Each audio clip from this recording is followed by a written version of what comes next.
Hey everybody, welcome to What the Flick. Doctor Who Season 8, Episode 8, Mummy on the Orient Express. Alonso, Duralde, William Bibbiani. Miss Jenna is out this week, but we expect her back next time. In the meantime, take a look at a clip from this week's episode. There were many trains to take the name Orient Express, but only one in space. Good morning, everyone. Your goal is to ascertain the foretold's true nature. I know exactly what this sounds like. It's immortal, unstoppable, unkillable. Can we get a new expert? Those that bear the foretold stare have 66 seconds to live. Stop the clock.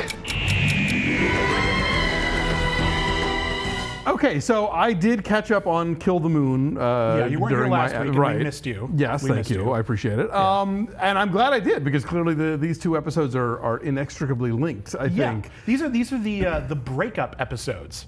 Kinda, which I like. yeah. What I like about this, I like this episode. I liked Kill the Moon, but I've had problems with it. I really like Mummy and the Orient Express. I think it's a very fun episode, and one of the reasons why is because it really focused on the relationship between Clara and the Doctor, and it wasn't just they dislike each other or there's something she's mad at him about. This was like the last date before we break up, and I'm sure most of us who've had multiple relationships have had this at some point where you're together and you know that this is probably the last thing you're ever going to do with each other. There's a lot of confusing feelings. Do you really want to keep going? Do we rekindle the good times, or are we already mentally checking out? Yeah, and I thought all of that stuff in this episode was actually very sweet and very nicely handled.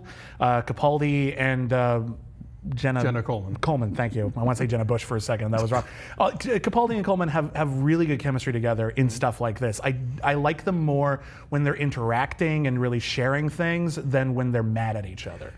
I agree, definitely. Yeah. But I think though that you guys were, I think, kind of hard on the new Doctor last week, because I think really the whole, what it boiled down to with Kill the Moon was, do I give them all the answers, or do I let them figure it out for themselves? Right. And I think there's something to be said for letting them figure it out themselves, whether you're a teacher or whether you're just not a Budinsky.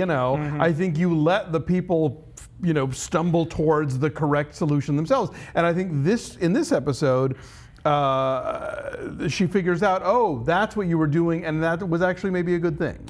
Yes, but I feel like in Kill the Moon, it was a little bit, the situation was harsher. I mean, he put her in a position to basically decide whether or not she was going to die, and he stayed out of that. And that, I would feel betrayed by that. Like, I don't care, if I have a friend, a close friend, a best friend, if you will, and I'm going through a situation that is immediate and terrible and just unthinkable to me, and their response isn't even just I'll stay here, I'll put my hand on your shoulder and let you figure it out. It's later, you can figure this out on your own. It's important to your growth as a person. I'm going to be mad at them, even if it's the right thing to do. They made the right thing. They did it in the wrong way. I guess I kind of feel like he is in the position of, what's that line from Watchmen where Dr. Manhattan says, that I'm a puppet too, just that I can see all the strings. I think that sometimes he has to sort of step back and let things unfold the way they're going to unfold without, tinkering with it too much. Right. And I think like this time, this is the second week in a row where she's forced to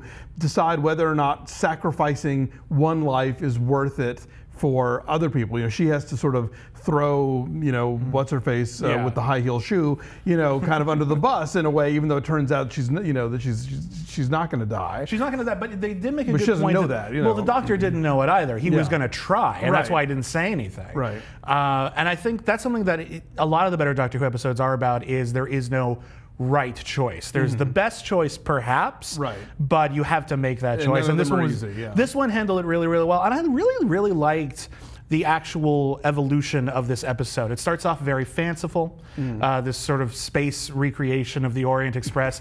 So it's period accurate, right down to the covers of Queen, which I thought was really cute. They did the Space Titanic on this show. They did the Space Titanic on it, and that was very evocative of it. But in Space Titanic, they also had a thing about how, the alien races, or people from the future in this case, might have got a little off. I'm sure almost every historical movie we've had has had, that poster's wrong, or that song was 50 years later, but hundreds of years later, we don't give a crap, that kind of thing. I'm sure that's all it was. But then, it starts off as a fun mystery about a mummy killing people. You gotta love mummies. And then we find out that it was all a literal ruse. ticking clock. A literal ticking clock. That was a really clever idea. But but then it was all just a very fun ruse to get all of these people together in a situation where they could figure out the mummy for themselves. Well, and it was neat. And in a sort of Aliens kind of way, like to capture it and use it, ideally was what Gus the computer was trying to accomplish. I predict we have not seen the last of Gus. Probably not. Gus is, and also it's interesting to me, so they had this thing where everyone on the ship who wasn't a doctor or a scientist or a professor was not really there, except for the old woman, except for her daughter. Who were they supposed to be? I think they were probably selected as people that the mummy would come after, in addition to the scroll. Like they were the bait, basically, so that the other people could study it and learn things from it. What did you think of the Doctor's almost new companion, the Tinkerer on the train, who was really fun? No, that was a cool character, and I love the setup for that. No. I still think that the student is going to maybe be the new companion, but who knows? That would be fun. That would be fun. Now, tell me about this, and I don't know if this is something that's only happened since the Russell Davis era, but cell phones in space? That's been tackled. That's been tackled. The Doctor, on a couple of occasions, they made a point of it before, but the Doctor has used a sonic screwdriver on a phone so that someone could call him from any point in time. I see. But the Doctor is always moving linearly, even though his box travels in time. So it's always a progression for him. So whenever you call him, it'll be 5 days after you called him, even if he's 1,000 years in the past. I see. So it's a wibbly wobbly timing. I mean, we also as long as it's been addressed. Just because there were a lot of cell phone calls in the episodes, is that a thing? That's Do we get to do that? I mean, the other thing they did here, which they haven't really brought up much in this new era, I'm wondering if you caught it, was the slightly psychic paper.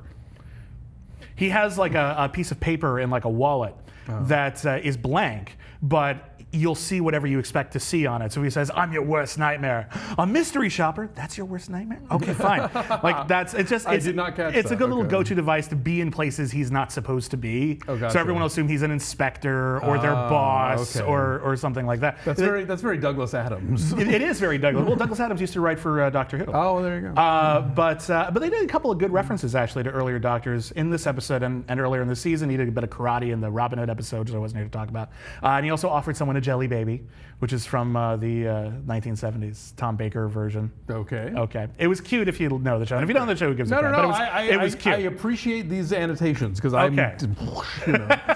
But no, this was really, really fun. I was almost a little disappointed, however, that after all of that build-up about will she or won't she essentially break up with the Doctor, she was like, screw it, let's keep going. And part of me was like, that kind of neutralizes all of this work you've done, sort of individualizing her and making her someone who doesn't necessarily want to do this anymore. And now it's whatever. I don't know. It didn't feel like a cheat to me. I think it felt like she had kind of worked through her issues and worked through her stuff. And I think the conversations, with Mr. Pink were about the whole idea of if you really hate something, you can't give it that much passion, and I think that she kind of got back to a place of realizing, all right, I was pissed about him for this thing. Maybe now I kind of get why he did it, even though I still think it was a shitty thing to do. But I know it wasn't a despicable, hateful thing to do. Right. So, yeah, let's do this some more. I feel as though this was probably designed to sort of okay, the Doctor has been a little standoffish and aloof and kind of a little impermeable this season, and now we're supposed to get it. Now she gets it, and we can just have the ride. And if that's what we've done, and we can just start having the fun and games of it again, great. Yeah. Let's get going. I feel like we've been introduced to the Doctor now, and we can just move forward. Although he keeps adding new fun wrinkles. I like the bit where he talked to himself. Right. Playing he's like, no, it's a 90% chance. Well, okay, 65. Well, no, we just lost 25%. That was funny. He's really, really funny. That's in that not a rhetorical question. I know exactly what this is. Yeah. No. I'm really enjoying Capaldi's performance. Yeah. And I think that obviously they're toying with us at the BBC. The clips from last week for this week's episode didn't have Jenna Coleman in any of them. A lot of people assumed she wouldn't be in this episode at all. Yeah. So I think they know that we know that she's gonna leave at some point this season, but they're not gonna make it easy for us to figure out when. maybe. Unless people know that too, and I just haven't been paying attention. Listen, that's going to be such a big to-do. They're going to say, like, this will be her last episode. We found a new companion. They usually reveal who the new companion is before the old one goes. So you get excited for it. That's what they did with Jenna Coleman. Okay. And they had fun. They toyed with how they were going to introduce her. Because they introduced her at the beginning of the last season of the previous Doctor. And then they killed her, and then they came back halfway through the season with her again, and then they killed her, and then they brought her back again just to screw with us. So screwing with us is part of the MO. Great. All right. Then they're on point. Yeah. Awesome. All right. Well, we'll be back next week and with any luck, so will Jenna. So join us then.